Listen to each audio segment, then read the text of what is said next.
નમસ્કાર દર્શક મિત્રો, TV13 ગુજરાતીના ડિજિટલ પ્લેટફોર્મ પર આપનું સ્વાગત છે। દર શનિવારે અમે સરકારી નોકરીને લગતા સમાચારો આપની સમક્ષ લઈને ઉપસ્થિત થાય છે। આ વખતે હું આપની સમક્ષ 5 મુદ્દાની વાત કરવાનો છું। મહત્વના 5 મુદ્દા એટલે મહત્વની 5 પરીક્ષાને લગતા સમાચાર। સૌ પહેલા આપણે વાત કરીશું જે ઉમેદવારોમાં ભારે ઉત્કંઠા છે એ CCEની ભરતી ક્યારે। મિત્રો, આ ભરતીમાં થોડો વિલંબ થયો છે, પરંતુ હવે બહુ સ્પષ્ટ છે કે નિયમો બની ગયા છે અને CMO કાર્યાલયની લીલી ઝંડીની રાહ જોવાઈ રહી છે। એટલે હવે એવું લાગી રહ્યું છે કે 31 જાન્યુઆરી સુધીમાં CCEની 5500 પોસ્ટની ભરતીની જાહેરાત થઈ જશે। આ જાહેરાતની સાથે સાથે વધુ 1000 પોસ્ટની પણ ભરતી પાછળથી જાહેર થશે। આ સમાચાર ખૂબ જ ઉપયોગી છે ઉમેદવારો માટે કે 5500 પોસ્ટ સિવાય વધુ બીજી 1000 પોસ્ટની ભરતી આવશે। એટલે ઉમેદવારો 5500 પોસ્ટ માટે ભરતીની જાહેરાતમાં ભાગ લઈ શકશે અને ત્યારબાદ 1000 જેટલી પોસ્ટની વધુ ભરતી આવશે। બહુ ક્લિયર છે, હવે બહુ રાહ નહીં જોવી પડે। CCEની ભરતીની જાહેરાત 31 જાન્યુઆરી સુધીમાં થઈ જશે। સરકારી નોકરિયાત માટેનો બીજો મુદ્દો મહત્વનો એ છે કે પંચાયત વિભાગમાં ક્લાર્ક અને તલાટીની ભરતીની પણ આતુરતાપૂર્વક રાહ જોવાઈ રહી છે। અમે સ્પષ્ટ જણાવી દઈએ છીએ કે આ બંને પોસ્ટ માટેની ભરતી માટે 2 મહિના તમારે રાહ જોવી પડશે।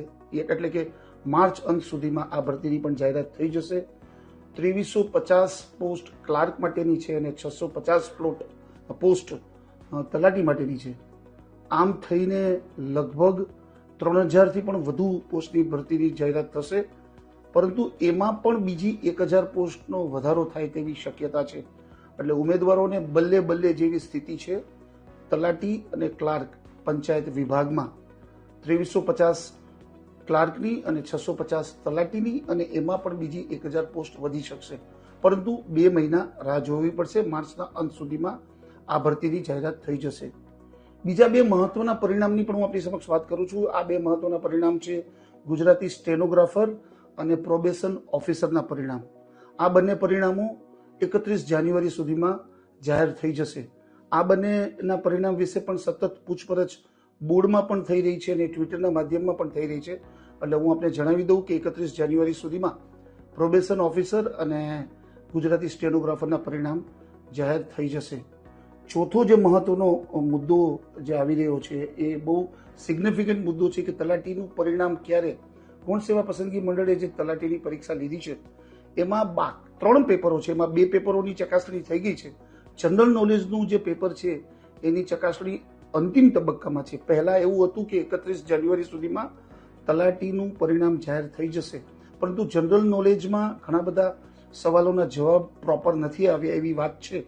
એના હિસાબે થોડું ડિલે થયું છે અને એવું લાગે છે કે 2300 પોસ્ટ માટે આશરે 4000 ઉમેદવારોને પાસ કરતું પરિણામ લગભગ 7 થી 10 ફેબ્રુઆરી સુધીમાં જાહેર થઈ જશે। આ તારીખ આપ નોટ કરી લેજો। ઘણા બધા લોકો પૂછપરછ કરી રહ્યા છે અને એ સાચું છે કે તલાટીના પરિણામમાં વિલંબ થયો છે, પરંતુ હવે બહુ વિલંબ નહીં થાય।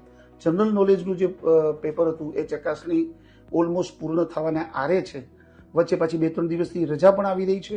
એટલે 31 જાન્યુઆરીને બદલે 7 થી 10 ફેબ્રુઆરી સુધીમાં તલાટીનું 2300 પોસ્ટ માટે આશરે 4000 ઉમેદવારોને ડીવી માટે બોલાવવા માટેની કાર્યવાહી હાથ ધરાશે। એટલે તારીખ લખી રાખજો, 7 થી 10 ફેબ્રુઆરી સુધીમાં આ પરિણામ જાહેર થઈ જશે।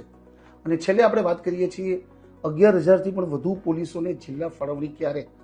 પોલીસમાં ઘણા બધા ઉમેદવારોએ પરીક્ષા આપી હતી, લાખોની સંખ્યામાં ઉમેદવારોએ પોતાનું ભાગ્ય અજમાવવાની કોશિશ કરી હતી, પરંતુ 11000થી વધુ ઉમેદવારોને મુખ્યમંત્રીએ નિમણૂક પત્ર આપી દીધા છે। આ બધા લોકોએ જિલ્લા ઓપ્શન્સ જે જિલ્લાની જે પસંદગી કરવાની એ કાર્યવાહી પણ આટોપી લીધી છે। NIC એકદમ અંતિમ તબક્કામાં પહોંચી ગઈ છે અને એવું લાગે છે કે 26મી જાન્યુઆરી પછી દરેક ઉમેદવારને જિલ્લા ફાળવણી થઈ જશે। હાલમાં ગૃહમંત્રી વિદેશ પ્રવાસે એ આવી જાય ત્યારબાદ તારીખ જાહેર થઈ જશે અને લગભગ એવું મનાય છે કે 26 જાન્યુઆરી પછી 11000થી પણ વધુ પોલીસમેનોને એમના જિલ્લા ફાળવણી થઈ જશે। મિત્રો, દર શનિવારે અમે આપના માટે એક વિડીયો ખાસ બનાવીએ છીએ। તમને મૂંઝવતા પ્રશ્નોના અમે જવાબ આપીએ છીએ। હજુ પણ આપને સરકારી પરીક્ષાને લઈને કોઈ પ્રશ્ન હોય તો આપ આપને કોમેન્ટ બોક્સમાં જરૂર લખીને મોકલો, જેનાથી અમે નેક્સ્ટ વીકમાં આપના પ્રશ્નનો જવાબ આપી શકશું. નમસ્કાર, ધન્યવાદ.